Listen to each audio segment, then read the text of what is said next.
listening to the Narrative Podcast with Halsey Allen. The Narrative Podcast is changing the narrative one episode at a time.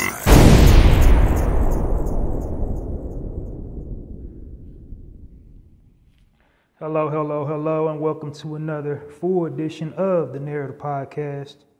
And I am your host, Halsey Allen. The Narrative Podcast is the home for original people peace, original people reciprocity, and original people positivity. I think I'm going to change that last P to like progression, because I want to paint the narrative that we're not progressing. But anyway, welcome to the Narrative Podcast.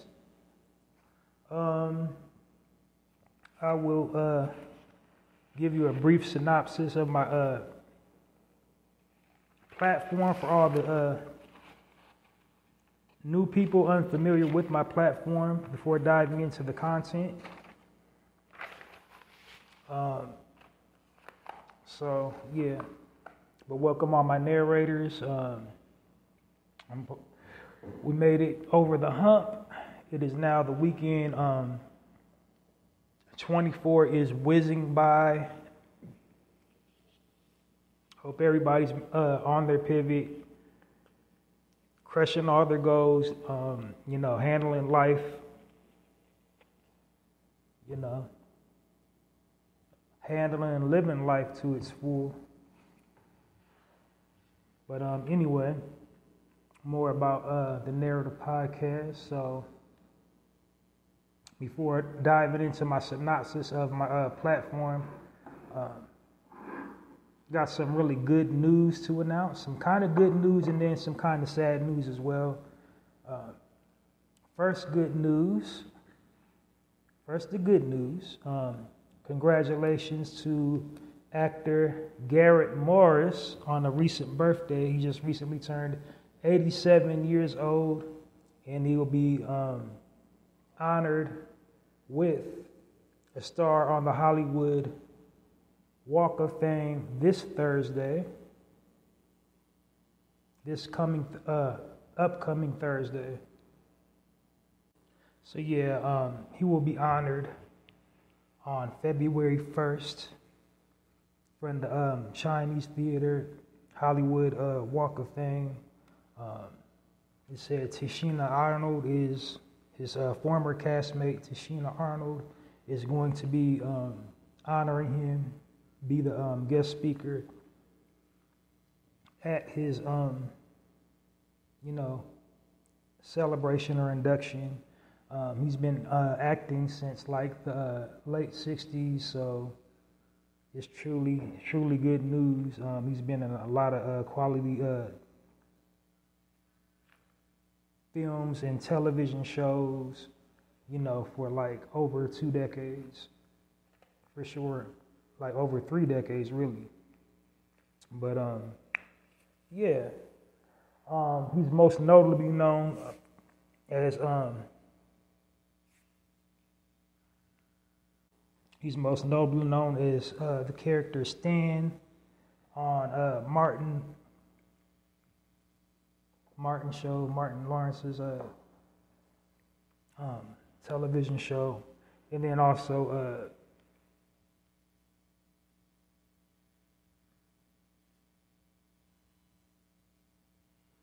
Uncle Junior King on the Jamie Foxx show. But he got a long resume. He was originally on the cast as the original. He was an actor cast on the original cast of the Saturday Night Live. So he's like on the first couple of seasons of that when it first aired on television. He doesn't get nearly enough credit for that. Like I said, his resume just is like phenomenal. He's like got all kinds of cult classics under his belt. Television, he was also like earlier television. He's on a couple seasons of The Jeffersons, their final season. like Cooley High, just so many other classics. But he's long overdue for his star on the Hollywood Walk of Fame. You know, that just brings the question up, like, what's really going on in Hollywood? People must be paying for those stars, because there ain't no way in hell, excuse my language, there ain't no way in hell he's just now getting a star on the Hollywood Walk of Fame when he got people like way less talented than him that haven't even put in 5 years worth of work in the entertainment industry. But they got a star on the Hollywood Walk of Fame. So, like, I don't know. So I guess it is something to this gatekeeping theory in Hollywood, because there ain't no way in heck that he's just now getting a star on the Hollywood Walk of Fame, and you got people way less talented getting stars on the Hollywood Walk of Fame in 2 and 3 years into their career, and they haven't even really did anything.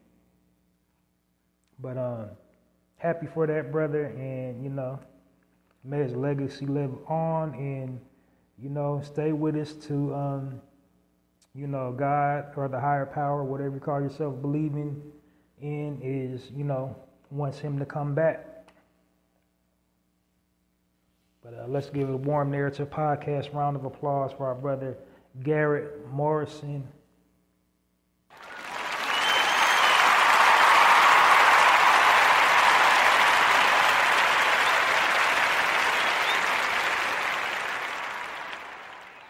And as always, those events are always televised, so check your local television stations to see, you know, when he will be receiving his star, what time he will be receiving his star, and then, okay, so now for the not so good news.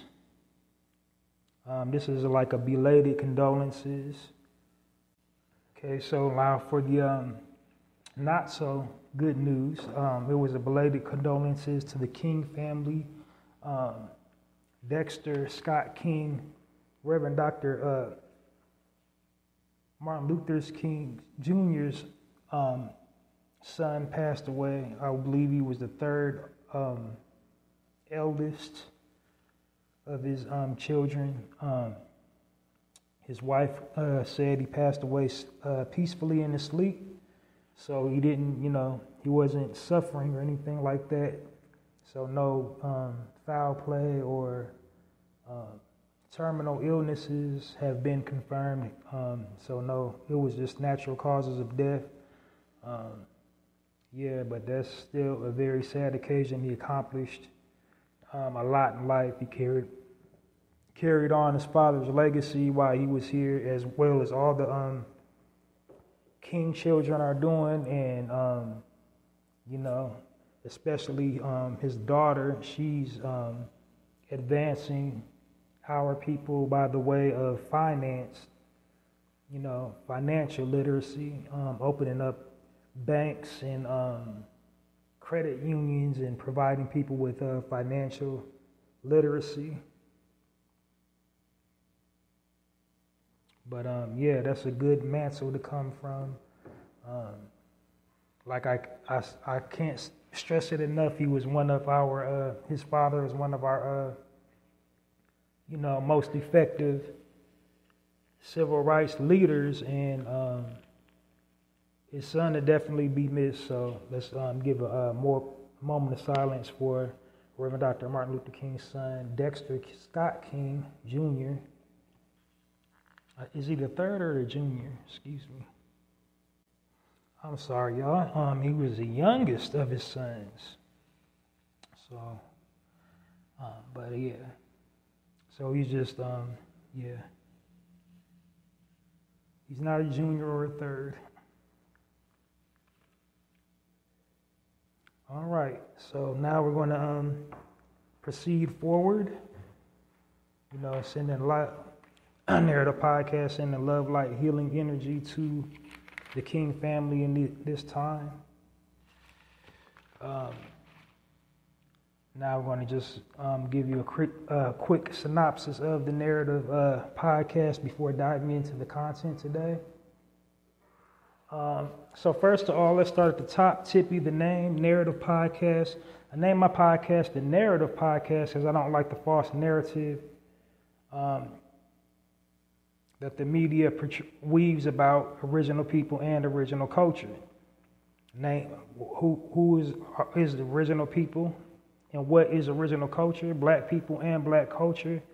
I'll get to that a little bit later, but basically that's why I designed this platform to,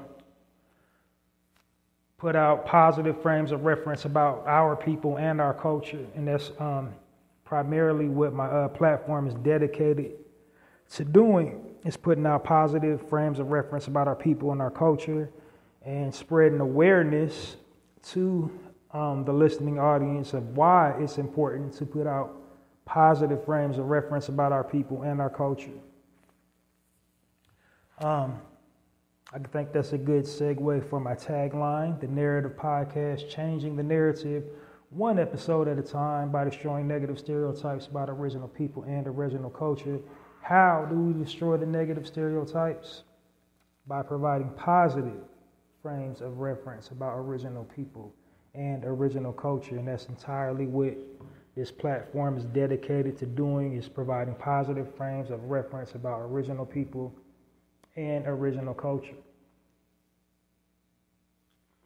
and bringing awareness to anybody who listens to the platform, why it's important to do that. So yeah, that's basically my mission statement. That's what I'm here for. It's not to seek validation from people outside of our culture and try to convince them, or not even to enlighten them. This platform is basically like, if you're going to tell our story, tell it correctly. And the media intentionally misrepresents our people.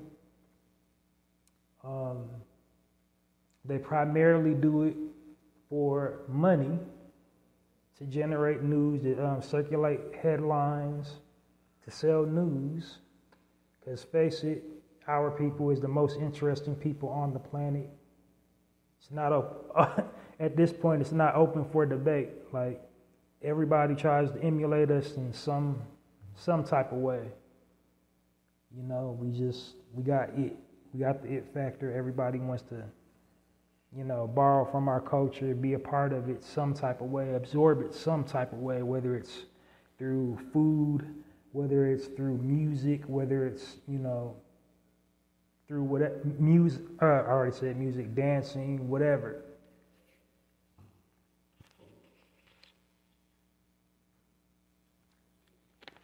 But the point I was trying to make is that we're just that interesting. Like, people want to know what we're doing at all times. So like the media picks up on that and always tries to report to the rest of the world on, what we're doing and how we're doing and what we're doing. That's on the business end of it. Now on the flip side to that, the media is controlled by the powers that be, elite class, higher echelon, aka wealthy white people, aka capitalists, aka supremacists, white supremacists. Because that's really, capitalism is just really a code word for that.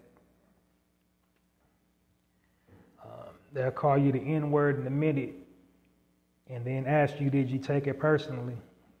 It's nothing personal, it's just business. But anyway, getting kind of sidetracked. That's who the media is ran by. And so their agenda is to basically solidify their position in the world. They want their image to be pristine and refined and dignified. And in order to do that, they make everybody else, in comparison and contrast to them, look and appear degenerate. They do this to everybody, all walks of life, but they especially do it to our people. And why they pick on our people the most is because they fear our people the most. And the reason why the thing that they're most afraid about our people is they know our rich history, our lineage, everything we've accomplished. They're aware of our past, and they're also aware of their past. They're aware of, how they came into power, how they acquired their wealth, and they know how we got ours. And it terrifies them. We're a direct, threat to their power and wealth, because they're afraid that if we ever stop fighting amongst ourselves and start pooling our resources and unifying, we will reclaim everything that they took from us and do to them what they've done and are currently doing to us. But it's an ill-gotten fear, because that's not in our people's nature. We don't have a history of rape. We don't have a history of pillaging. We don't have a history of lying. We don't have a history of trying to rewrite history. We don't have a history of, taking credit for things we didn't do, saying we invented things we didn't invent, saying we discovered things we didn't discover. That's not in our nature to do that, so they would never have to really worry about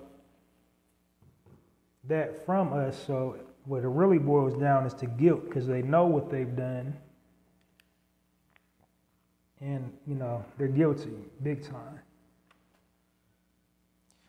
So that's why they warp and skew our images and our likenesses. They do it for profit and to sustain their socioeconomic stronghold they have over all the resources, and to try to place themselves at the top of the pyramid.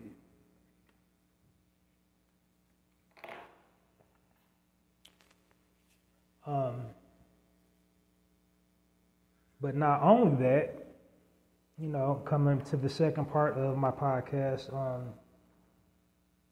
I also call my listening audience my narrators. I call my listening audience my narrators because, we're living in the digital information era. We share everything online. All sentiments are being translated online. People equate you as a person by what you're posting online. We find information online, we gather information and form opinions based on, what people are posting online.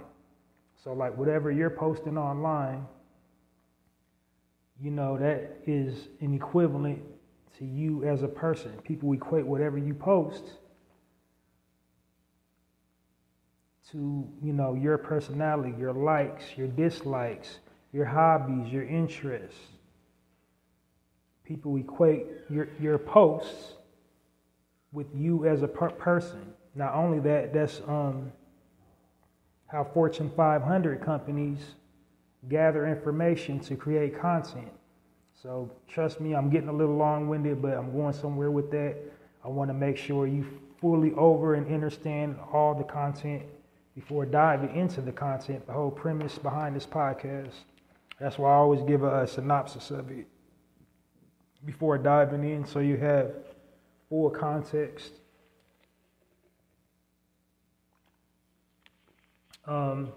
So yeah, that's why I call my listening audience my narrators, because being in the digital information age,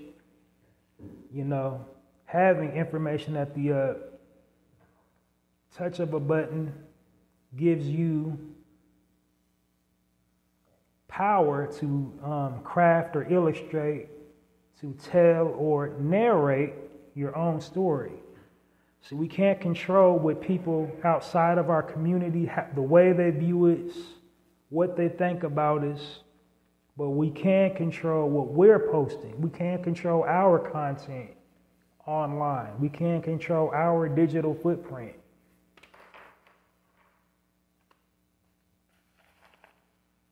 So we can't control what the media is doing. We can't control how other people perceive us and engage with us and interact with us. But we can control what we post online. We can't control our images and our likenesses online. So, just imagine how we look at, like, to people outside of our culture as a whole, as a unit. To people. Because, like I said, the media already intentionally puts out, distorted images of us, and they try to corrupt our likenesses and vilify us. So they're already putting out negative frames of reference about our people and our culture. And that's all people outside of our culture have to go on about us. If they haven't interacted with us and don't know any of us, don't live with any of us, don't go to school or whatever, church, whatever. All they know of us is what they see on television, what they hear in the music, what they read in books and magazines, and all of it's negative. And all of it's controlled by the media. But that's primarily why I call my listening audience my narrator. So we're in a unique position to tell or narrate our own stories online. And, that's kind of the focal point of my podcast, to bring awareness to why that's important.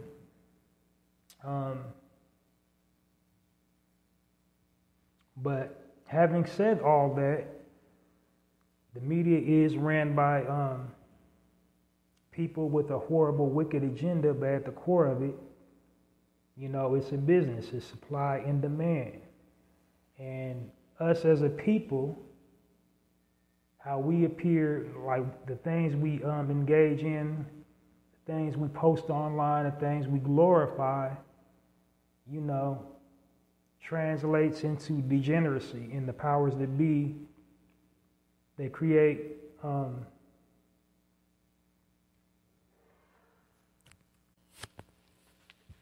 content to accommodate this inherent need for a product. So the product is degeneracy. That's what they want to sell. And we are the biggest consumers of degeneracy. But how we break that cycle is stop feeding into degeneracy. Because, how do we look as a people if we're always feeding into all these negative stigmas and stereotypes that they place over us? Because we're always indulging in, gang culture, gun culture, pimp culture, whore culture, thought culture, criminal culture, the whole gamut, the whole nine. But if we exhibit and display, we're not interested in all that, they'll quit creating content and quit creating product to accommodate, the need for degeneracy.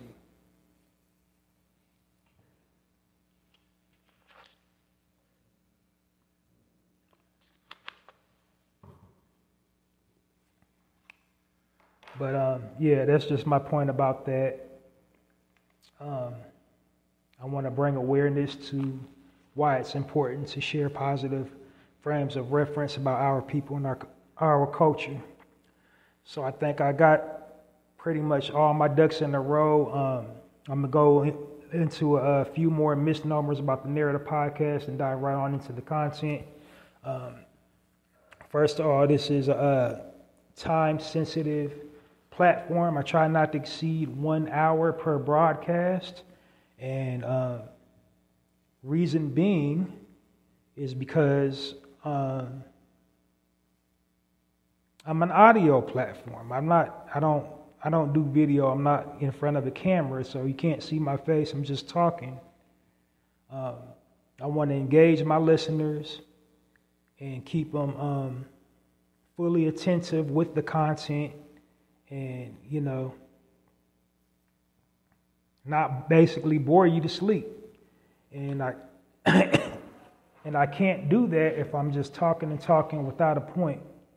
So, on my platform, I devised a format, stuck to my format, and basically I got it split up into sections. Each section has a speaking point, and I try for the most part to time each section so that I'm not just talking in circles, going in rabbit holes, and,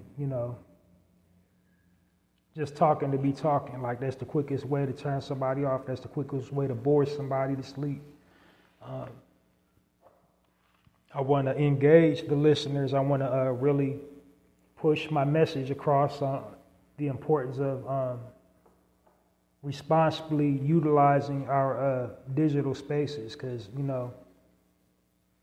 these things we carry around in our pockets, that's a weapon, believe it or not. Knowledge has always been a weapon. So we can use these things, this digital media, this digital space, to really turn the tide, because it is like, a form of psychological warfare. So we can either have it, used as a weapon to destroy us, or used as a weapon to defend us. So that's what we got to do. We got to take the power back and start sharing positive content. Also, this is a positive space. I don't engage in negative gossip, slander. I don't try to put brothers and sisters down. I don't encourage it. I really try to discourage against gossip. I know for a fact that's destroying us as a people. We've been duped by the powers that be to believe, that's the only way you can make money online is to, unfortunately run each other down and blast and slander each other online. And, well, a lot of that's been going on. I already spoke my piece on what's been going around, and I'm going to try to stay away from that topic, now that I've said my piece on it. But, a lot of that's been going around. But for the most part, we've been programmed and conditioned by the powers that be to believe, that's the quickest way to the bag is, tearing down your brothers and sisters. Now, there's a difference between gossip and telling the truth. The truth is the truth. The truth can be fact-checked. The truth is, holds up against anything. But, if you don't have any, concrete evidence or, of a person doing something or saying something, then that's gossip. So there's a fine line between the truth and gossip. And it gets, unfortunately, crossed in our community quite a bit.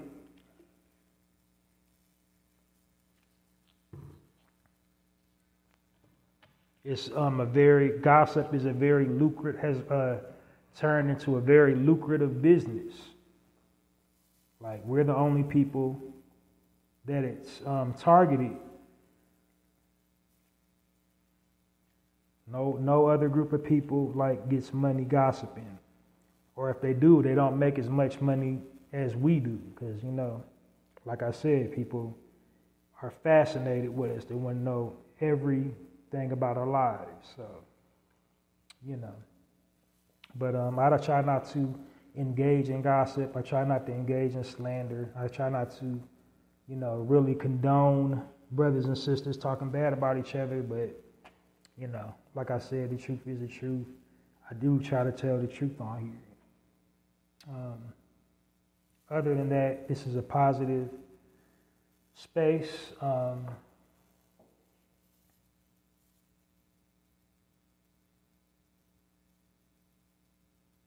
So no negative gossip, no negative slander.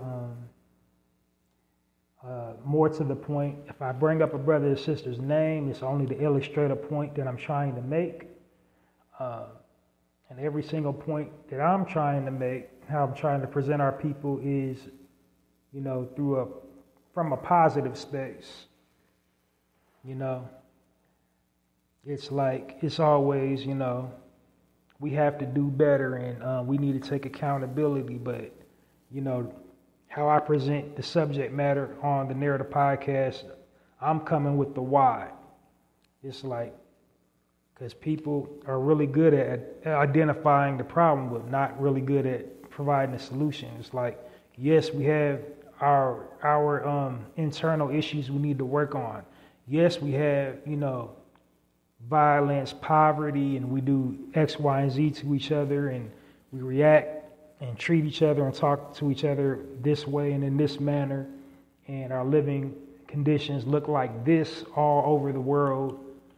But here's why that happened. So that's, when I interject that. And the why is because we've been programmed and conditioned by the powers that be. So yes, we do, as a people, need to take accountability for our actions and get our act together in some areas. And we know what we need to work on. But for the most part, we've been set up to fail.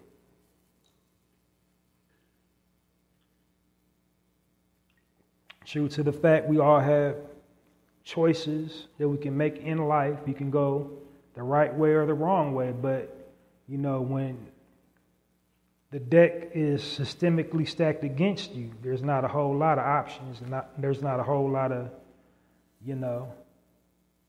straight paths that go down. But anyway, that's that. Gossip and negativity. And then the last thing is I try to refer to our people as original people as often as possible for a couple reasons. First of all, it's historically accurate. We were and are the original people of this planet. And contrary to all unpopular belief, we weren't dwelling in caves. We didn't evolve from primates. Like, we were fully sentient, upright, and inventing and building things.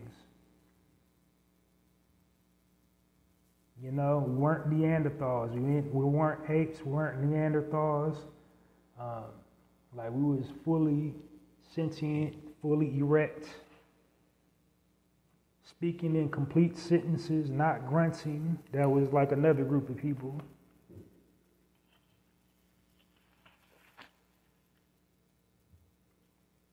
So that's the historically reason why I refer to our people as original people. More to the point, we was indigenously located all over the world, and we didn't get there.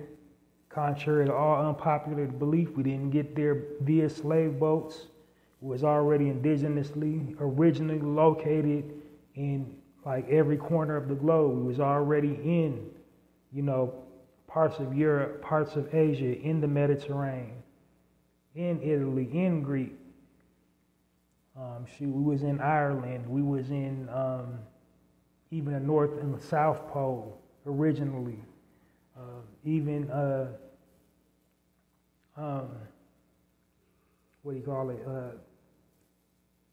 Australia, we was down there, Pacific Islands, Hawaii,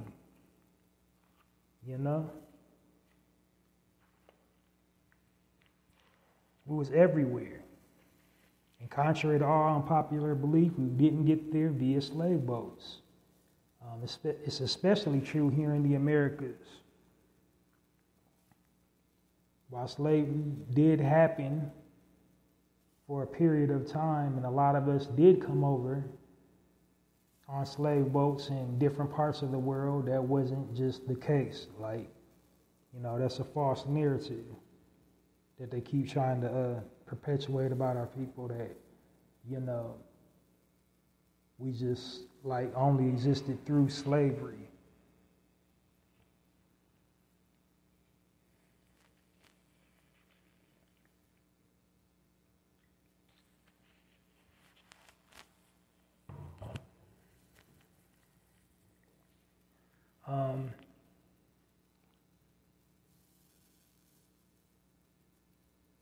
I also refer to our people as original people because, you know, it's a universal way to describe us. It's an inclusive universal term. Like, we all hail from many different places of the world. We believe in many different things. Anything you can do to separate a people has been done to us. Like, we all, like, from different cultures, different backgrounds, refer to ourselves as, you know, different pronouns. You know, they this, they that, they Jamaican, they Haitian, they this, you know what I mean? But at the end of the day, we are all original people. We can all trace our lineage back to the original point of origin for everybody that lives on this planet, because we was here first. And that's what I mean when I say original people. So basically, longer story short, this podcast is dedicated into reminding people who we are, which is kings and queens, gods and goddesses of the universe. And that's all my content's about. And, you know, for everybody that listens to this podcast, you know, if they don't get nothing else from my content, I want you to get that part from me. So I think I covered all my bases.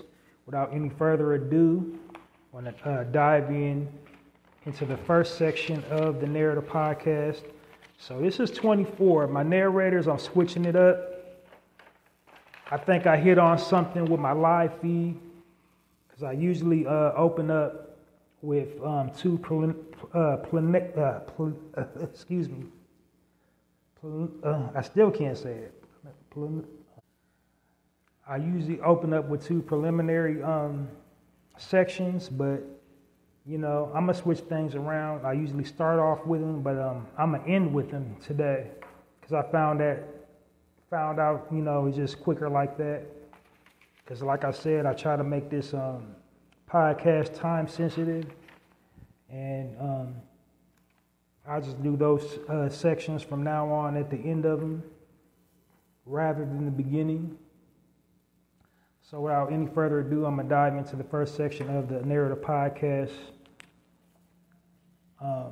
This section is called the highlight section. And what this section is about and what it's designed to do is to basically highlight original people that own and operate their own businesses. And the purpose of me doing that, I'm staying true to the mission statement of this podcast, is to provide positive frames of reference about our people and our culture, and something that looks really grossly overlooked. We're really still misrepresented and underrepresented in this area is doing for self and entrepreneurialism, being independent. You know, that's like, we're still misrepresented in television, in movies, and, you know, you name it. Unfortunately, like nearly all the frames of reference we have about professionals within our community come in the form of reality television shows, and the producers of reality television shows, they want to portray us degenerate, because like as degenerates, and that's what they want to capture on camera for the ratings. Because like usually all the people on those shows are brothers and sisters making six figures or better 5 to 6 figures or better, have several businesses and several entities under their umbrella. They take care of several families, but that's never played up on scripted reality television shows. They just basically set it up to where they're catching them in rare form. They want to see them fight each other on camera, backstab each other, talk bad about each other. You know, the image that they want to showcase is like, you know, savagery and just acting like we didn't have any like home training or grooming, or nobody tried to raise us. Those are the images of us they want to try to embed in everybody's head. So that's why I'm doing this section. Is basically what I'm doing in this section is walking you through an entrepreneur's journey to becoming independent without all the without all that drama and degeneracy. The types of people that I highlight in the highlight section, they usually are not skilled like in their field, like have little to no college education. You know, basically they just accomplish their feat through trial and error. Some more qualifying factors that I use to highlight individuals in the highlight section is, you know, of course, they're original people owned and operated. They do some type of philanthropy, some type of giving back to the community. You know, whether it's through like deeds, like, or donating goods and services, you know, some type of community outreach, something that they provide some type of service to the community in addition to just running their business. Most of them are, you know, family owned and operated. So in that instance, I'll be providing the listeners with an example of generational wealth.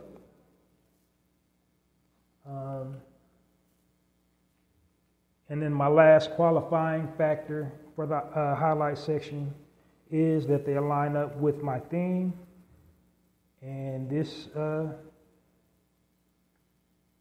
month's theme, and I do seasonal themes, and so, you know, right now it's the season of winter. So that's what I'll be highlighting in the highlight section. People that, you know, coincide, their businesses kind of coincide with my seasonal theme, as well as all those other things that I just named. So having said that, I'm going to dive right into the highlight section right here on the Narrative Podcast with my first business. Now, like I said, it's the season of winter, and this month in the wintertime, it is National Quilt Day. It just happens today is January 27th. Yeah, it's January 27th. So I will be, check. Okay, just trying to see if I was still there. Okay. So, you know, today I will be highlighting businesses that specialize in, you know, quilts, selling quilts. So my first business I'll be highlighting today on the highlight section of the Narrative Podcast is Cultural Expressions.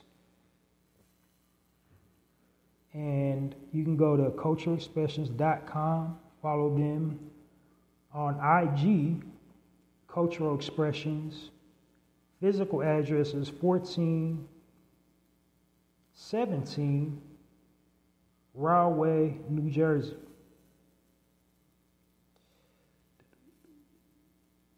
And I believe it was established in Cultural Expressions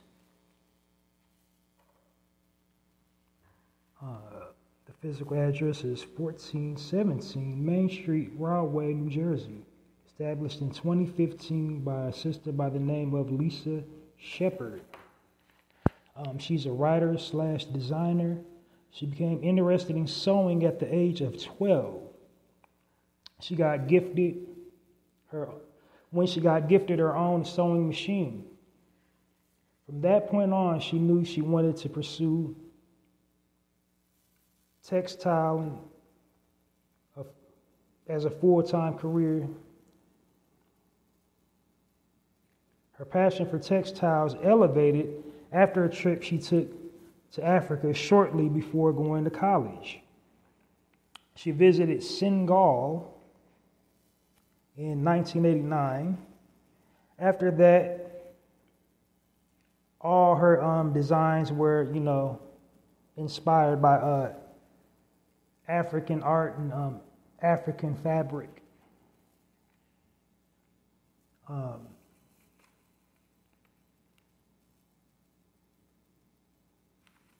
Then shortly after her trip, she graduated high school and then enrolled in the Fashion Institute of Technology in New York, where she would go on to receive a bachelor's degree in marketing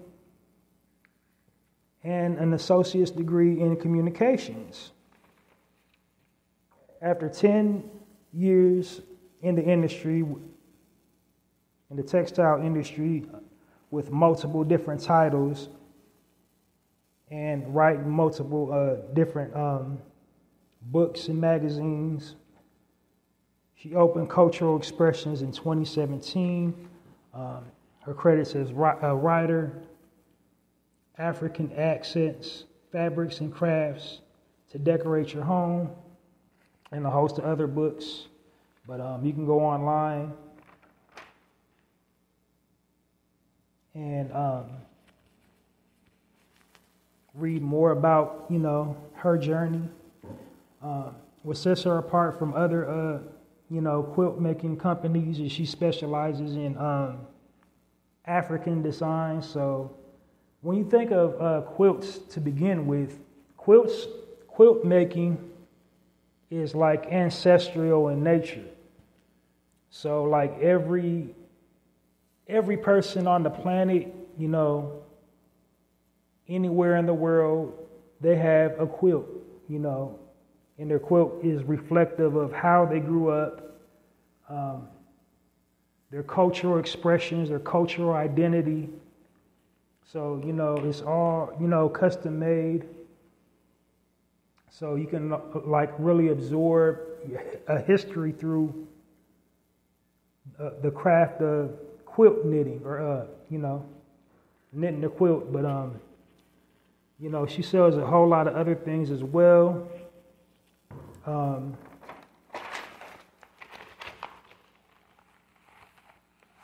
She teaches classes. She gives virtual tours tours. When you go to the website, it's like a 360 panoramic view of her shop. Her services are available on Zoom and WhatsApp, online tutorials, business. She also offers business coaching. So you can go to www.businesscoaching.com to get those services. She also hosts workshops for events, open for all. And then she also works extensively. She's adopted a school over in Ghana, and a portion of all her profits go to that. So, you will be supporting the cause in that way by supporting her products.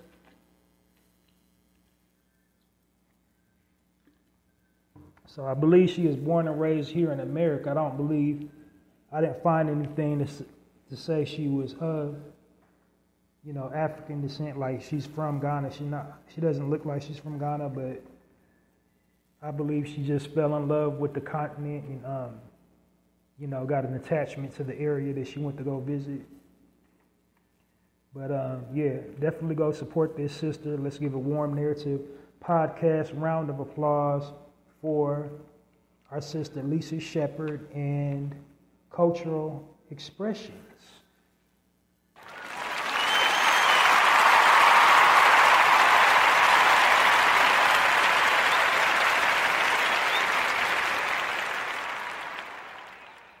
All right, next up on the highlight section, this I'll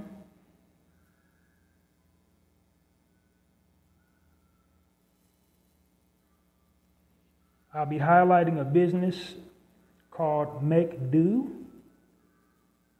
And it's just like, yeah, it's just that. If you want to know more about it, you can ask questions directly at info@makedo@gmail.com. And the proprietor's name is, or the actual email address is makedo.com. And then she got an IG, Make Do, Hey Make Do on IG. And then the physical address is 6200 Montgomery Road, 1457, Cincinnati, Ohio, 45213.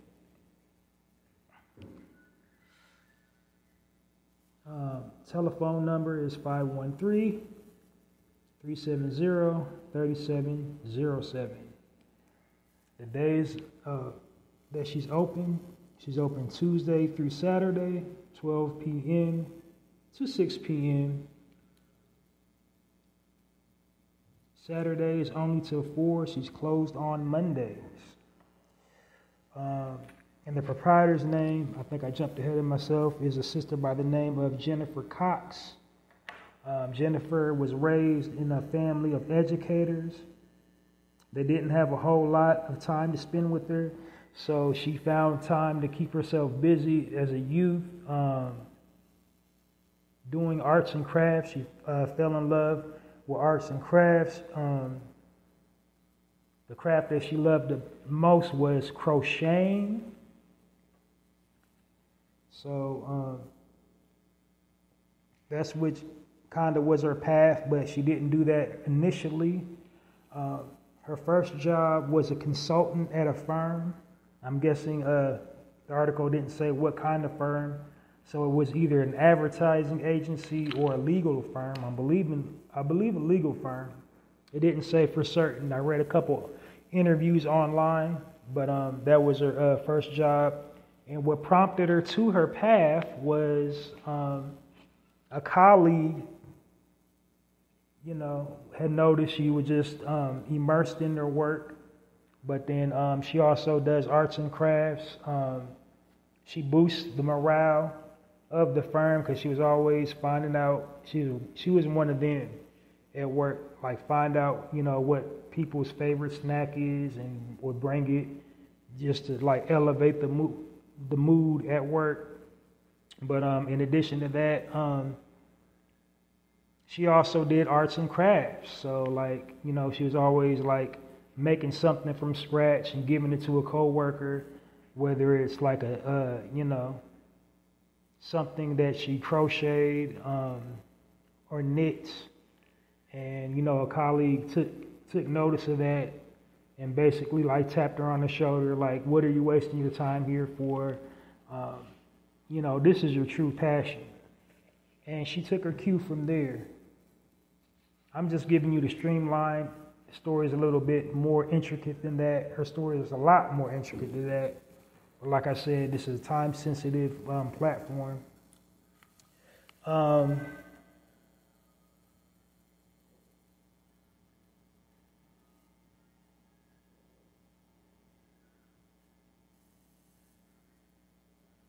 So basically, like, that's her approach. So sometime shortly after that, she went on and made her own arts and crafts shop, Make Do.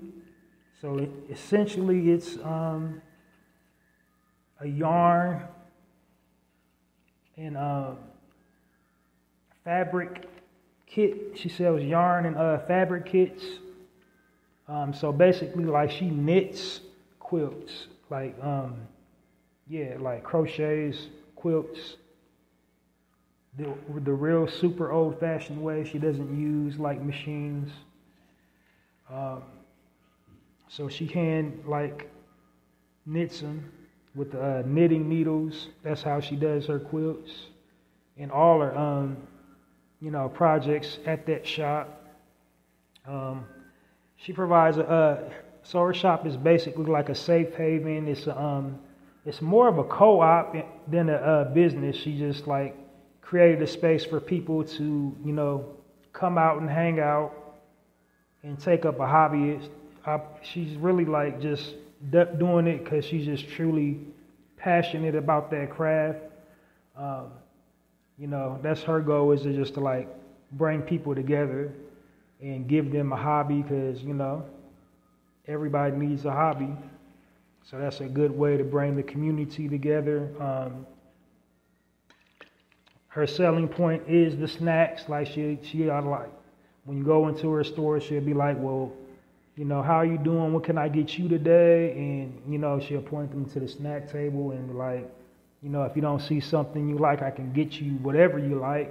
But we do X, Y, and Z here at Make Do.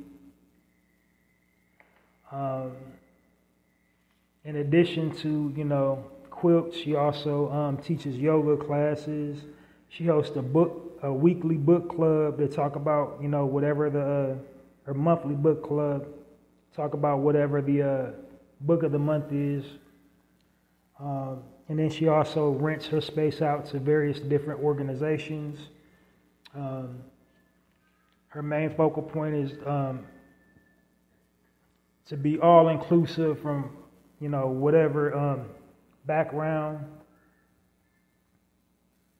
ethnicity, background. She wants to bring everybody together, but, she is a sister, and, it's like she includes everybody, but of course, her own people first. Right now, she doesn't have any help. She's doing it all by herself, but she does give back to the community. So she basically feeds the community, gives everybody a place to go.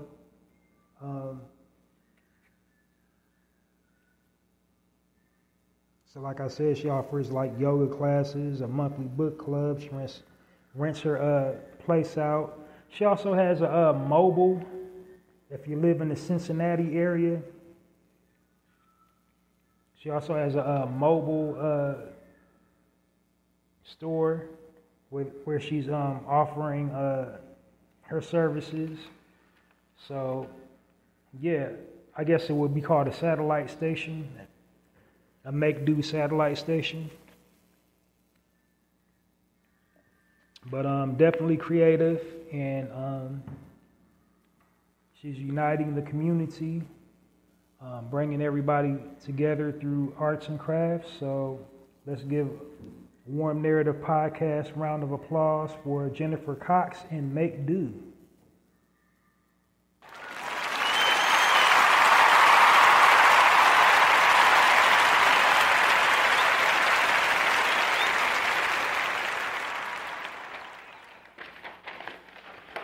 Last but certainly not least, on the highlight section of the Narrative Podcast, this is a company called So Creative Lounge. SoCreativeLounge.com. IG handle So Creative. Physical address 4611 Assemble Drive, Suite K, Lanham, Maryland, 20706. It's open from Sundays, 11 to 4, closed on Mondays, Tuesday through Saturday, 11 a.m. to 4 p.m. It was established in 2017,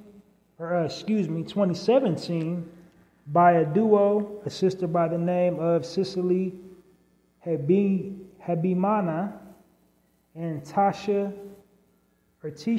Thorne, So basically it was just random fate bringing them together. they literally bumped into each other and discovered that they both had an interest in sewing. They noticed so after they found their common interests, of course, they would get together and they would just sew and, do whatever females do when they get together, when they make friends, talk about whatever, do whatever. So Cicely is married and Tisha is married, so they got a whole lot of things in common, especially their love of sewing. So one day they finally decided to move forward with their hobby by opening a pop-up. Their first endeavor was called Sip and Sew, and they would do that all over the tri-area of Washington, D.C., the D.C. area. And it was so good, the turnout was so good, so in demand that they kept selling out of material within, not even an hour of setting up. So their husbands encouraged them to just get them a brick and mortar location, and thus Sew Creative Lounge was born. What sets them apart is from the other ones is they teach people how to sew. So this is a place you can go to learn how to sew.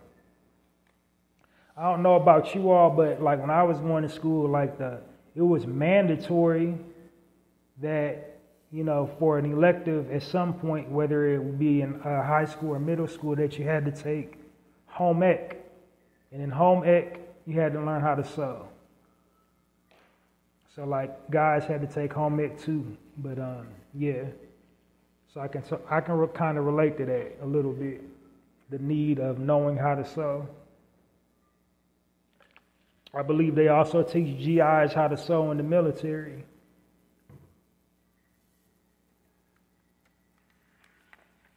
But some more things that they do.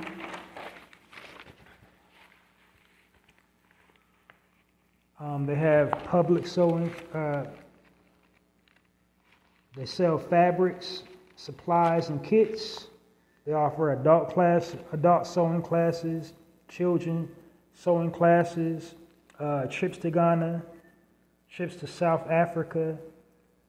They have their own blog, a community blog. You can just go to the website and see all the activities that they're into for that month. So it's January. Pop over to the website and see what they got going on for the month of January. What's left of January anyway. They've also partnered up with several schools in the various DC areas. So they're partnered up with 5 public schools in the DC area where they're teaching children how to sew, workshops, I said work class. Workshops where they're teaching the children about sewing.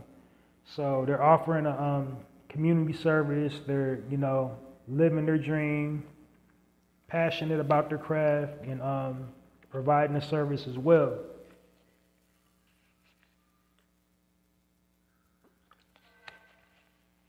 Both of them are highly accomplished. They have, and then I'm going to just do a sidebar. So when you go to I didn't really need to go, because my whole point when I do my highlight section, I want to walk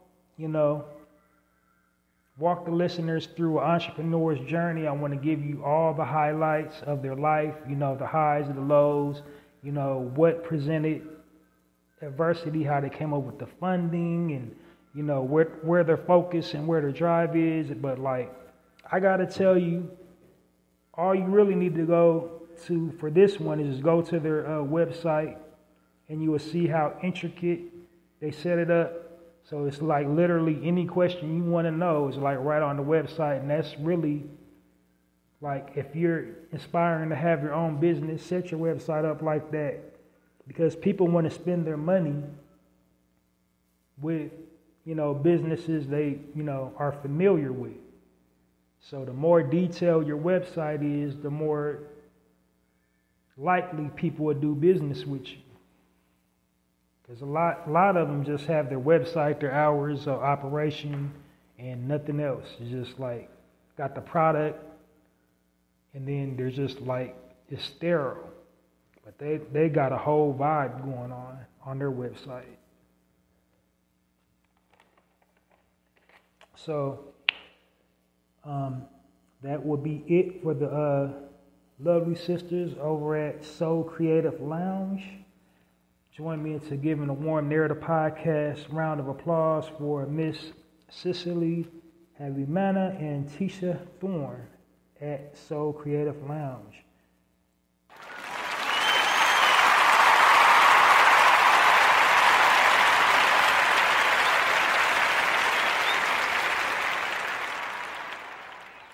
And then, of course, I didn't point out the obvious play on words. I'm a sucker for a play on words. Soul Creative is spelled S-E-W, so it's like a double entendre. It's like so and then so, I think that's really clever. But on to the next section of the Narrative Podcast. This section is called the Spotlight section. And in this section, what I'm doing is I'm encouraging positive reinforcement of a prominent figure within our community. Because unfortunately, I feel we have a need for this because we've been programmed and conditioned to basically turn our platforms into battlefields. We're the only group of people to do that. They just slander each other online, drag each other through the mud, air out dirty laundry. So in this section, what I'm doing is I'm just basically congratulating someone within our community, giving them positive reinforcement for things that they've done, being impactful to our community. Usually, it's a prominent figure in our community in the entertainment industry. When I first started doing the Spotlight section,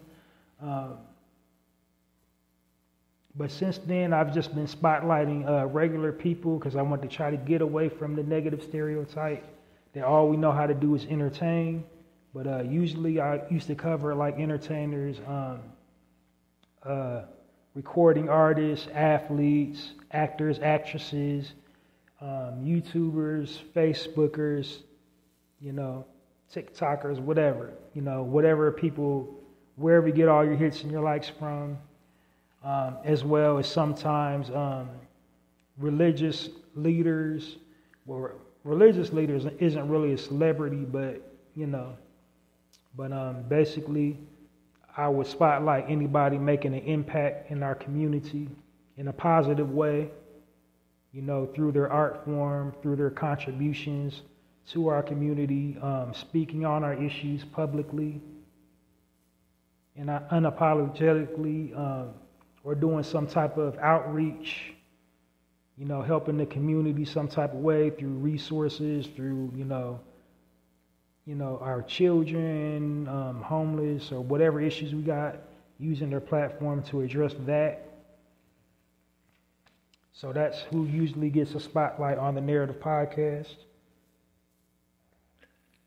And not for nothing, I created the wave for spotlighting. Because before I added the Spotlight section to my podcast, the Narrative Podcast, nobody was spotlighting anybody. But ever since I had a Spotlight section in my podcast, now everybody, every time you see an interview or, another podcast, today we'll be spotlighting this person, that person, da-da-da. Nobody was spotlighting anybody until, I added a Spotlight section to my podcast. And you can fact check me. You can go all the way back in all my episode logs. I'm a little over 300 episodes in now. Been doing this for a while. And nobody would spotlight nobody until I added the spotlight section to my podcast. I mean, you can chalk it up to great minds think alike if you want to, but, you know, I know how to read subliminals. A lot of people, even though they don't come directly out and say they mess with me and my platform, you know, I hear the little, you know, people just incorporating things I normally say on my platform and my delivery and just a whole lot of nuances that I say on here, letting me know that they're listening, but it is what it is. So, as they say, imitation is the best form of flattery. I'm flattered. You know, so my intent was basically to inspire people to utilize their platforms to uplift and edify our people instead of denigrate and talk bad about our people and encourage, you know, back and forth online. That's what I don't want to do. We need to stop going back and forth online when we have disagreements. Like, if you can get to the space, go to that brother or that sister, look them in their eye and say whatever you got to say. You know, instead of going back and forth online. But I see I done sparked the tidal wave. Everybody is spotlighting now, so that's good because it's a positive thing and it's all about positive reinforcement. And I sparked that movement, so, you know, I just got to let it be known. You are now listening to the Narrative Podcast with Halsey Allen. The Narrative Podcast is changing the narrative one episode at a time.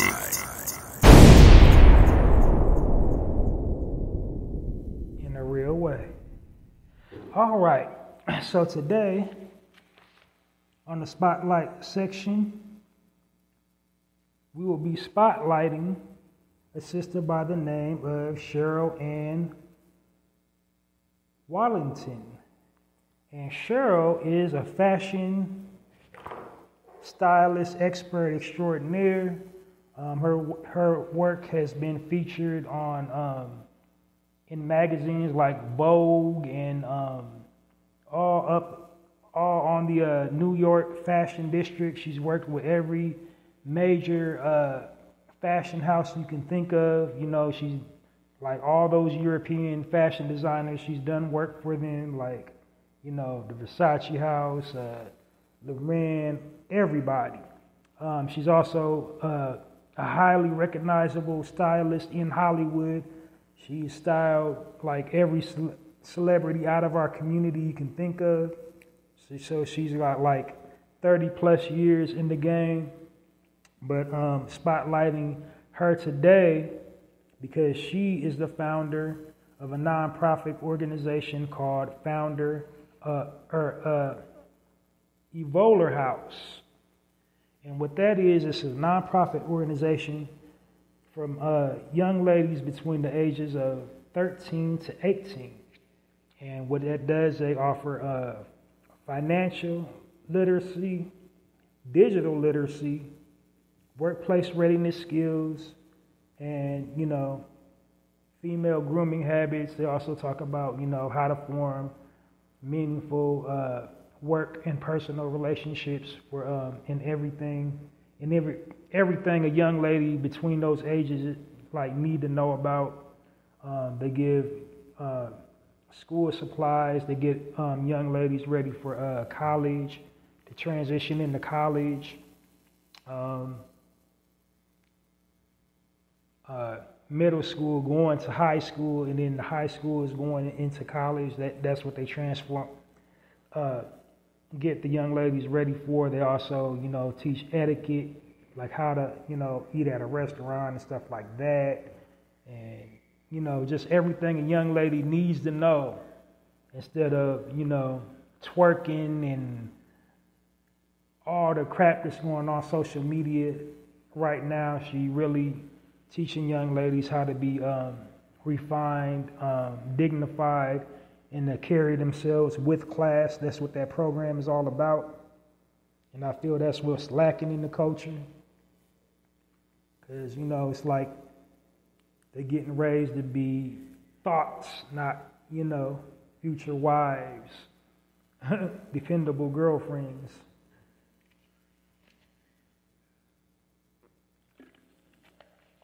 But, yeah.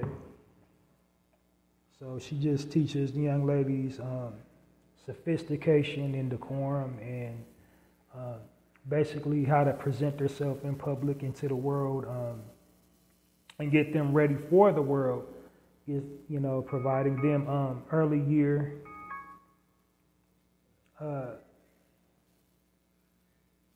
job hunting skills, like, teach them how to do a resume, how to conduct themselves in job interviews. Also, gives them the tools they need if they want to start their own business. So all that's available in that program. And,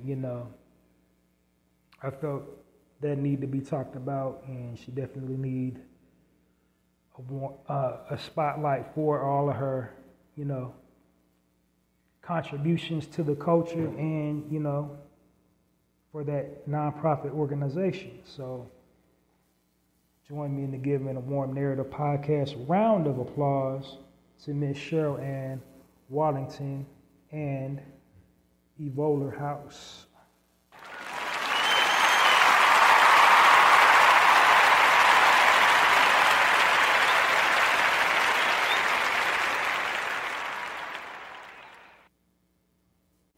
And if you want to know more about the program, head on over to evolerhouse.org.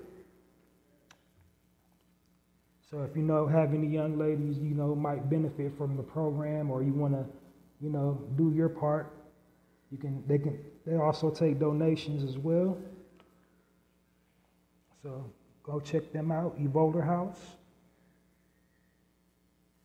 But let's clap it up again for our sister Cheryl Ann Wallington and Evoler House.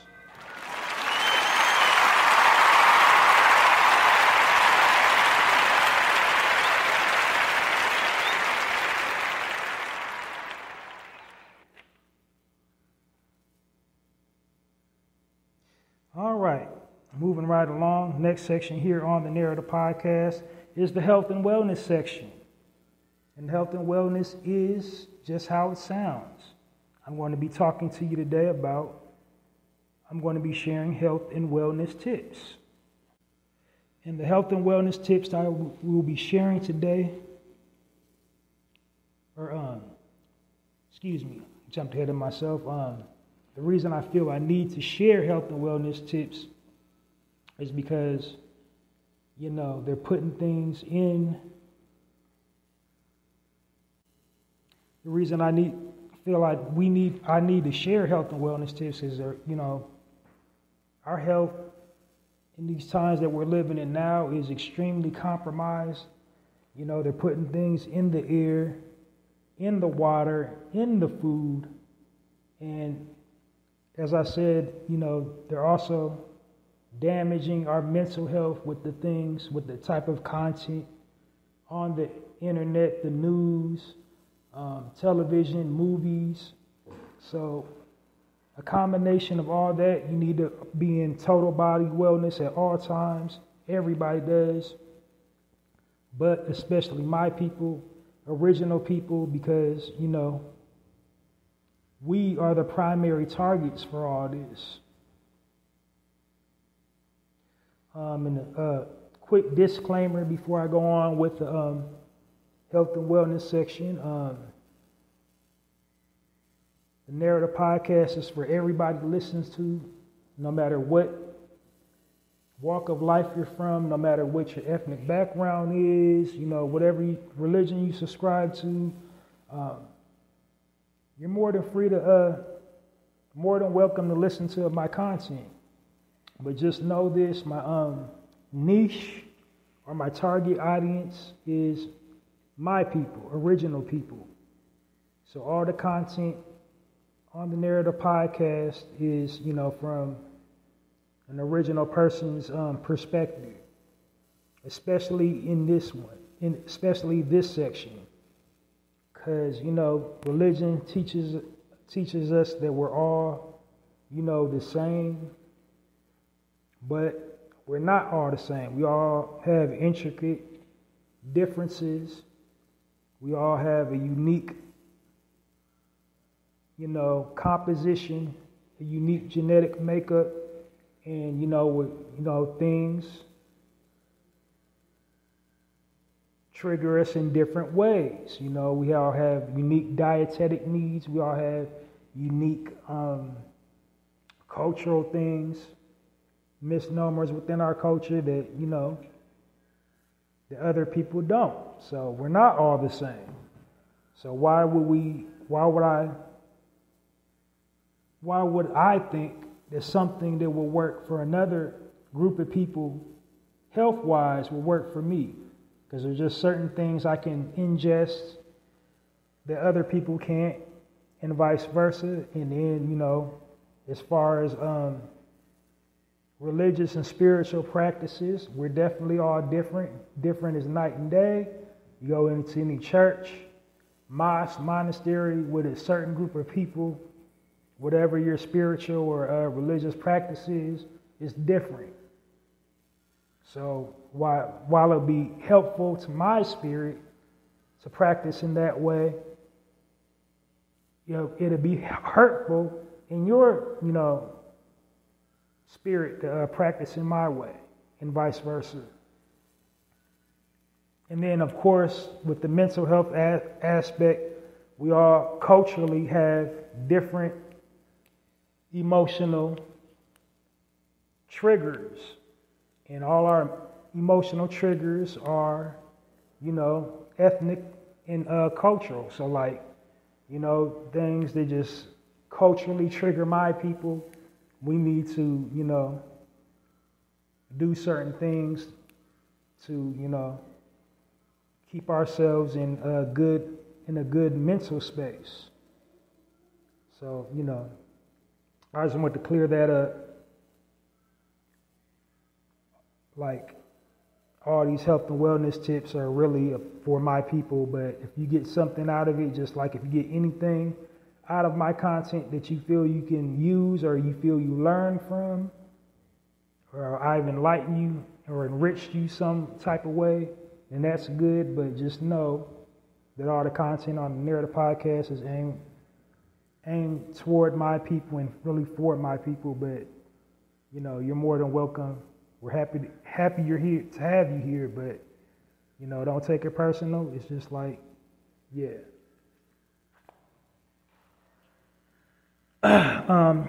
So got that out the way, diving into the health and wellness tip this week here on the Narrative Podcast. Well, I guess I got a little long-winded. So the types of health and wellness tips that I share here on the Narrative Podcast are usually like, to safeguard my people, physically, mentally, and spiritually. So the types of health tips that I give here are, physical, mental, and spiritual health tips. So like, for example, for a physical health tip, it'd be like, the health benefits of a fruit, vegetable, plant, herb extract, elixir you can ingest or apply topically to improve your health, or some type of physical exercise you can do to improve your health. On the mental side of it, something that promotes mental wellness, such as, mindfulness, mindful breathing. I know that stuff's for everybody, but, I do it from an original people standpoint, like what is like the most helpful for my people, the methods. So like, meditation, mindful breathing, and, just mental awareness. And then on the spiritual side of it, different spiritual practices you can do to safeguard your spirit, to give you a good spiritual life. Examples like praying, meditation, etc.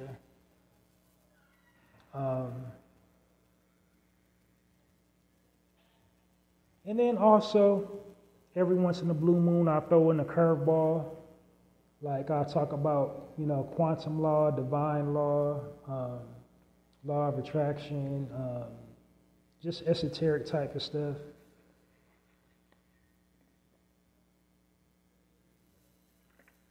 But today, here on the Narrative Podcast, the health and wellness tip of the day is centered around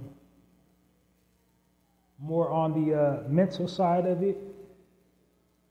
And the health tip of the day for my people, original people, is go outside. We are original people.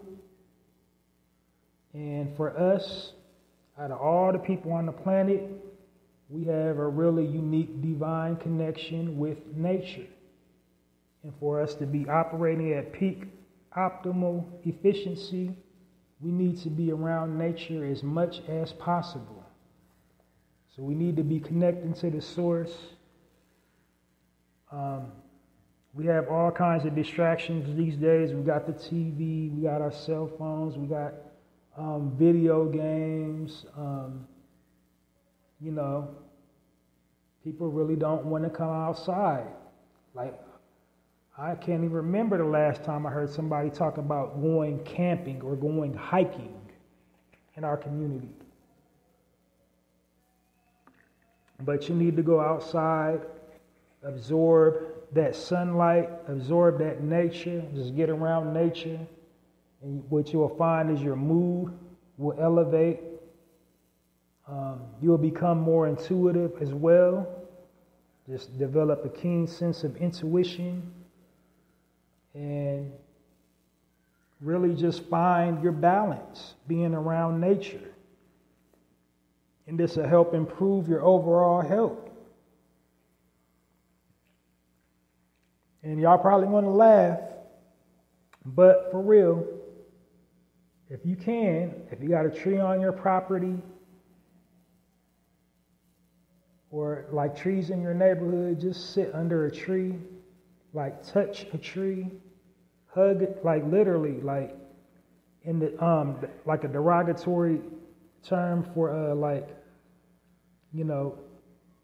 people about the ecosystem. They call them tree huggers, but like literally, if you can, just make contact with a tree, hug it, sit up underneath it, and just feel it. Like how serene you will feel, how relaxed you will feel. Because plant life, if you don't know, plant life lives too. That's why your mood enhances when you have plants in your house. Your cognitive skills improve when you're around nature. You're able to think more clearly, more rationally. You'll be more calm. You'll be feeling like less anxious, so you won't have any symptoms of anxiety. You'll be less tired, fully energized. It'll improve your breathing functions. Being around nature or having nature in your house, like plants in your house. So yeah, that's the health and wellness tip for today on the Narrative Podcast, is surround yourself with nature. Get back to nature.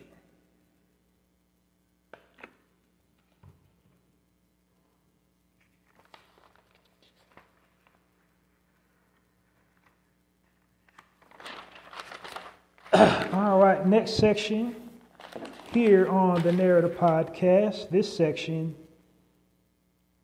is actually just here for this month, but what would normally be in this place is my speaking point current events. But being that it's Black History Month, this is the 27th, so this is technically the official kickoff for Black History Month, because technically the month of February isn't a month.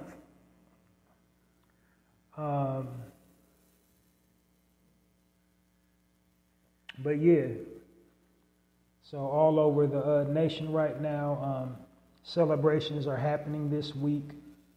The kickoff for Black History Month is happening this week, or this weekend, because it's Saturday, but all next week for sure. So this is kind of like the unofficial kickoff to Black History Month. But yeah, I'll be bringing you Black History facts for the entire month of February here on the Narrative Podcast.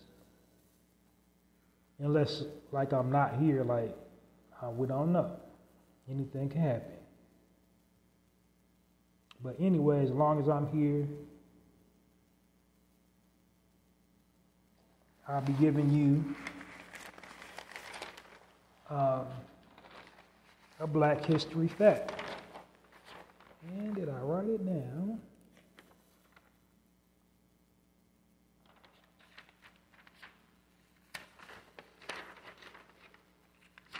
I think I will.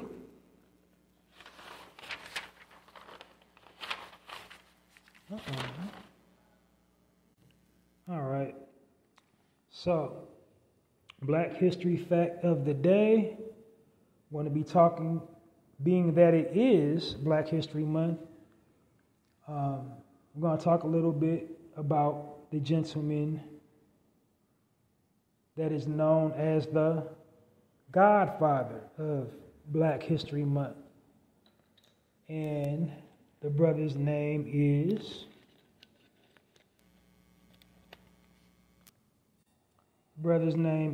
Carter G. Woodson. So he was born in 1875. He worked in coal mines. Of course, his parents were slaves.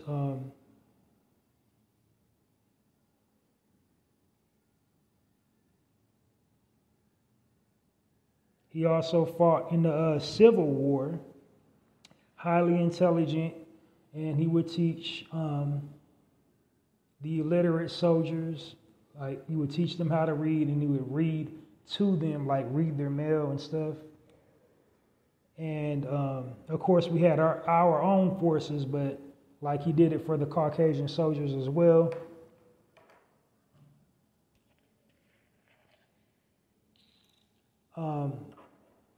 In 1905, he created an association of Negro life and history.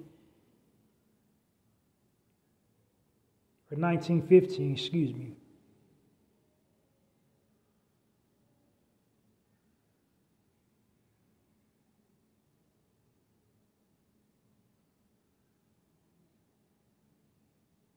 Yeah, 1915, excuse me. I'm like, got all my dates all spread out. But yeah. So in the beginning, it was just Negro History Week. And basically he would teach it. Brother Woodson is also a Harvard alumni grad, so he graduated from Harvard.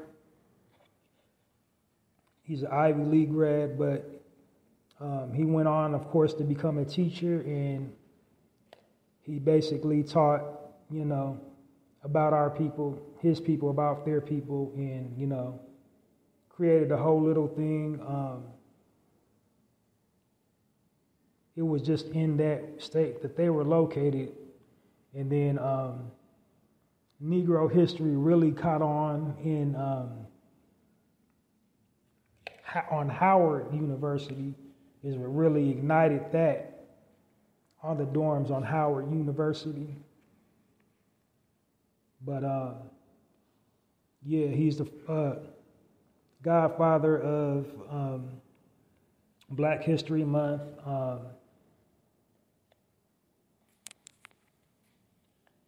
It didn't get recognized in the country until 1976 by Gerald Ford And he endorsed Black History Month. He said everybody should, know about our past and study about it. But it actually didn't even get signed into law until just recently. So if you got a Caucasian friend and they're always asking you, why can't you just let the past go? Why can't you just get, civil rights and all that stuff? Just let all that stuff in the past because it wasn't all that long ago. As a matter of fact, it didn't get signed into law until, as a national observed holiday, until 1986. To assign the month of February to be Black History Month. So yeah, we owe a debt of thanks to our brother Carter Woodson, and we got to keep on honoring his legacy by keep celebrating it and all our accomplishments and achievements and letting it be known and try to live up to his mantle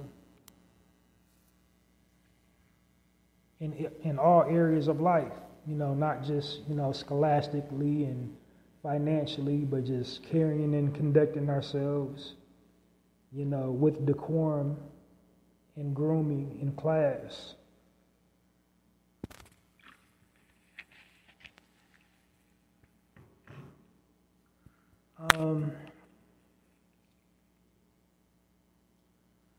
Yeah, that's all I really got to say about that. You can do your own due diligence to find out more about, Black History Month and Carter G. Woodson. I did do a Black History fact last week, and I forgot, I left something out.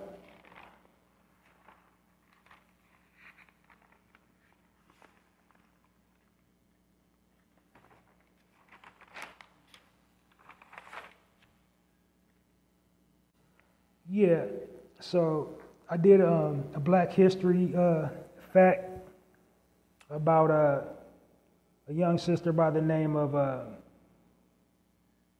Claudette Colvin.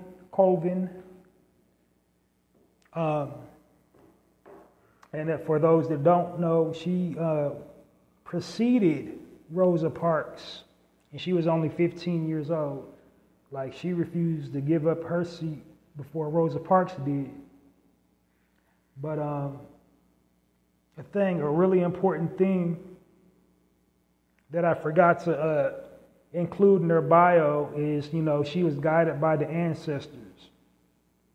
She had the spirit of revolution when she went on the bus because she had learned about Harriet Tubman that day. And so she got on that bus with "I wish you would" energy.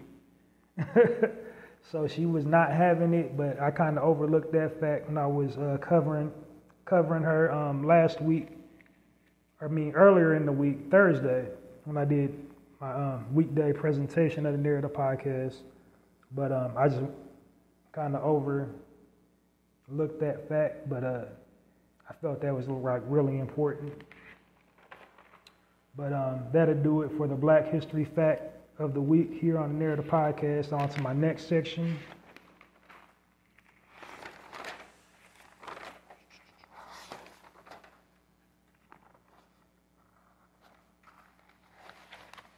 All right, next section is my speaking point of the day. And my speaking point of the day is really just current events, whatever's going on in the world or in our community. And the purpose of me doing that is basically like covering whatever's going on from our perspective, because the media have us like going out of their way to have us looking and sounding all kinds of crazy. So, when I do that, I'm controlling the narrative. So, I got a couple things I want to talk about.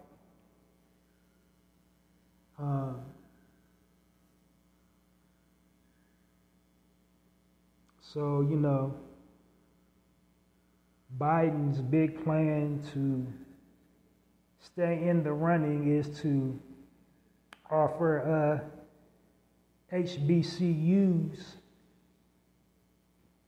like close to $1 billion, all the HBCUs in America. That's what he's proposing. Like give them like a couple million. Well, as they say, it's kind of late in the game. You see how they do us when they won our votes? They gave all that money to the Ukraine. And what have we been wanting forever?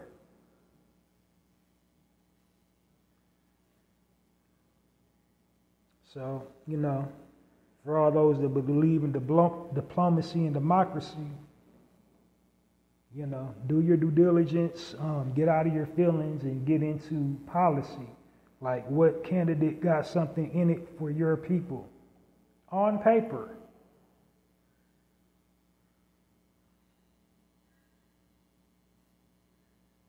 I mean, they're all liars, but, if you're going to be used, at least get something out of it.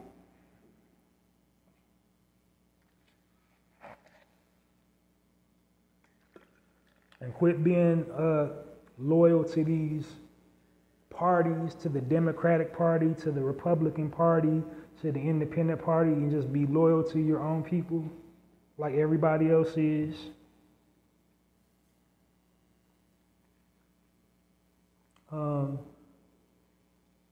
Next thing I wanted to touch on, I really wanted to touch on it last week, but I kind of lost it in the notes. So did you guys hear about the teacher, the Pikesville principal that went on that racist rant, Eric Airwalk, or whatever his name is? Like, he's out of his mind, ain't he? Like, let me play a little snippet. I don't own the rights to this, but you can't make this stuff up.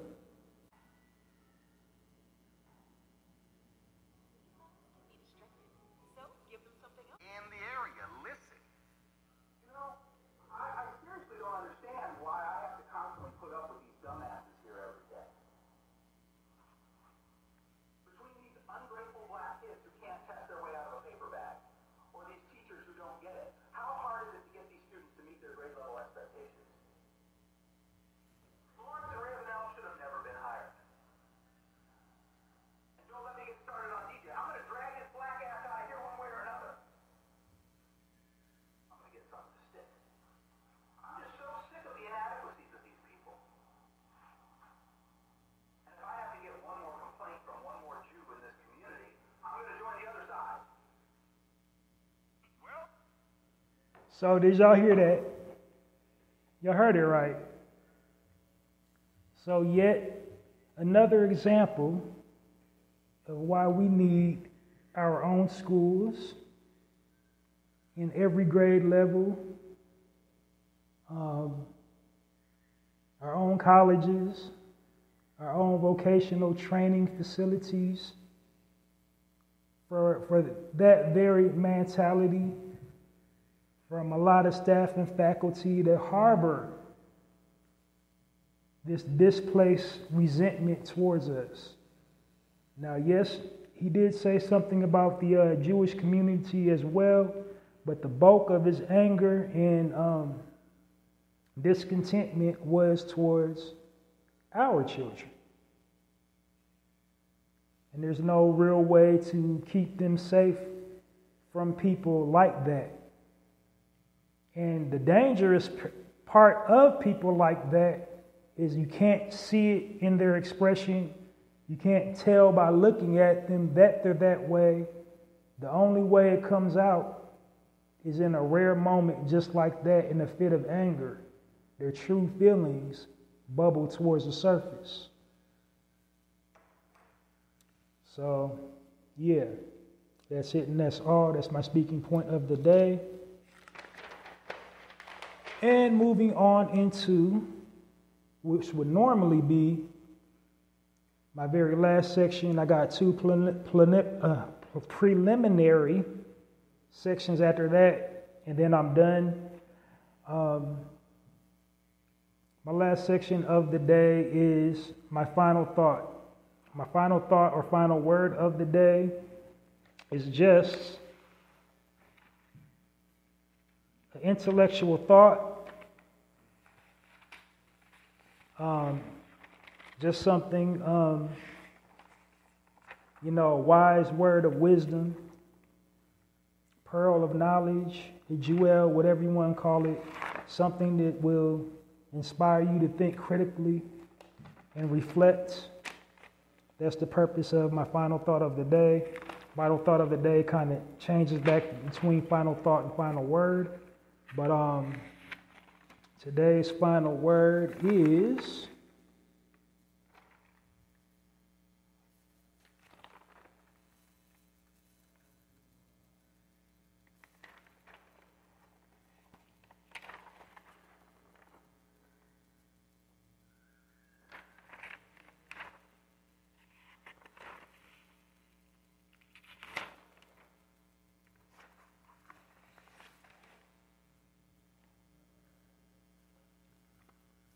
my final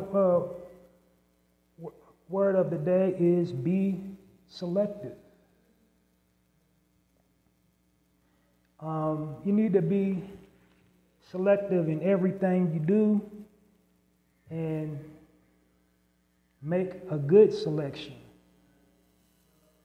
Because you need to sit back and examine everything before you take it into your circle. Like, we all have choices, and that's the way you choose wisely, by not just rushing in, going off emotion. You need to weigh your options thoroughly. You need to get a full scope, a full, feeling of people, circumstances, and situations before you commit yourself to it. Before you commit to a job, what do? You go to a job interview. They're talking, you tell them what you want. They're telling you what they expect of you. And then you have to discern whether or not that's for you. So everything in life, you have to be selective. Don't just be so anxious and so quick because you feel like if you don't get it right away, the doors are closed forever. You need to know it's for you before you just rush into something. And that's my final word of the day. Be selective. All right, now to my two preliminary topics before closing out today here on the Narrative Podcast. Now, I used to have these at the beginning of them, but I found out if I do wait until the very end, it's quicker. So, first section is my contest section. The contest section, I'm holding a contest here for the Narrative Podcast called the Chew on This contest. And if you would like to enter that, I jumped ahead of myself. Promotional section. I got a promotional section for the Narrative Podcast. I'm offering free promotion for people that have their own business. So if you need or want some free promotion for whatever you got going on, hit me up at passionwebmail at poeticpassion.host. In the subject bar, type promo. In the body of the email, tell me everything you want me to know about whatever you want promoted. And I'll promote it right here for you, free of charge on the Narrative Podcast. The purpose of me doing that, I promote Black-owned on here. And so, the way you promote is like let people know about businesses. So we're due for reparations, but until we get it, we have to do for self. We have to patronize each other and promote each other. And so that's what I'm doing. I'm doing my part to help circulate the original people dollar within the original people community by promoting original people-owned businesses. So for free promotion, hit me up at passionwebmail, poeticpassion.host, body of the email. type promo. In the subject bar, type promo. Body of the email, tell me a little bit about yourself, business, product, or service you want promoted. The more specific you are, the better the promotion will be. Next section is the contest section. I'm holding a contest for my podcast, the Narrator Podcast, and this is just the incentive reward to continue listening to my content and to engage my listening audience by giving them a bulk supply of their favorite snack food item for participating in the content.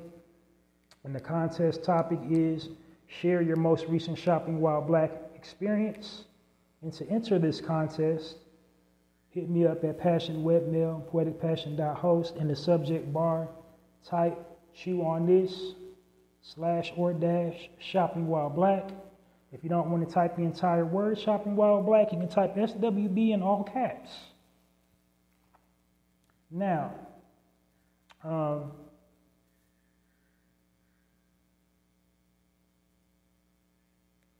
in the body of the email, make sure to include your mailing address so I know where to send your snack.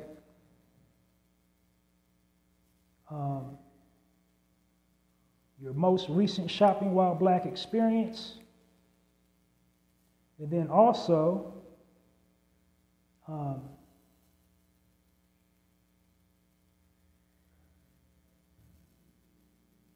what you would like as a prize. So whatever snack food item you would like as a prize, you need to include that too so I can send it to you. Well, that's it and that's all. Thank you all for tuning in this evening on the Narrator Podcast. I broadcast 2 times a week. My platform has taken away my live function, so just tune in to me wherever you get your podcast information from during the weekday. And then I broadcast full episodes on the weekend. The best way to get notifications is follow me on YouTube. I'm Halsey Allen on YouTube. Subscribe to my YouTube viewer channel and click the notification bell. And then I'm also on X, formerly Twitter, Halsey Allen as well on there. Click the, there's no notification on Twitter, but this platform that I'm on broadcasts directly to Twitter. So yeah, you will always be informed anytime I'm broadcasting a narrative podcast episode. So YouTube and Twitter is your best bet. But, just keep your ear out wherever you get your podcast information from. And I'll be here with the full episode of the Narrator Podcast. In addition to that, I have also written a book. I got a book of poetry, a 30-page book of poetry titled The Black Card. The Black Card is an all-comprehensive look at us as a people. All our experiences, everything we go through. An all-encompassing look at us as a people. It'll make a great coffee table read, travel book, chill book. It's available on poetizer.com. They have a virtual library, so go to poetizer.com and in their virtual library, get my book titled The Black Card. Purchase your copy of The Black Card today or get your black card revoked. Last bit of business, I got a personal poetry blog on blogger.com where I post my personal poetry. This is just basically poetry that I write spontaneously in the moment. You would think it's so elaborate, you would think I was sitting up there writing it on a piece of paper before I posted it, but it's just literally just whatever I'm thinking at the time, and I just post it. But it's really insightful, really unique. Anybody that likes poetry or you're looking to get into poetry, you might want to check it out. It's on blogger.com. The address is www.mrhalziesblogs.com. The name of my blog is called Hallziespoetrycorner. And you can support this by sharing the link to Hallzies Poetry Corner or poems featured on Hallzies Poetry Corner across all platforms. So whatever you're most active on, share my poems from Hallzies Poetry Corner on all platforms.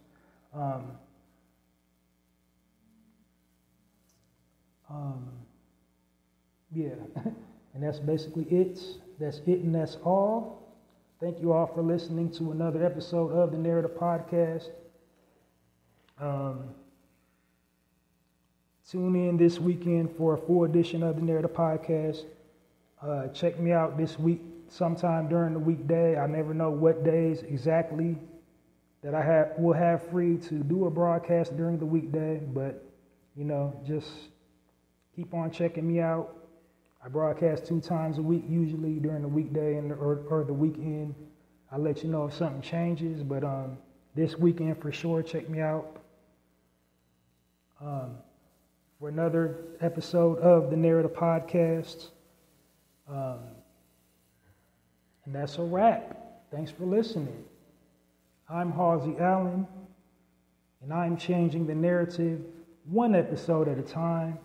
I'm asking you to join the cause by becoming a narrator, and while I'm changing the narrative one episode at a time, you can change the narrative one social media post at a time. Until next time, Halsey Allen, Narrative Podcast, signing off, and it's like that.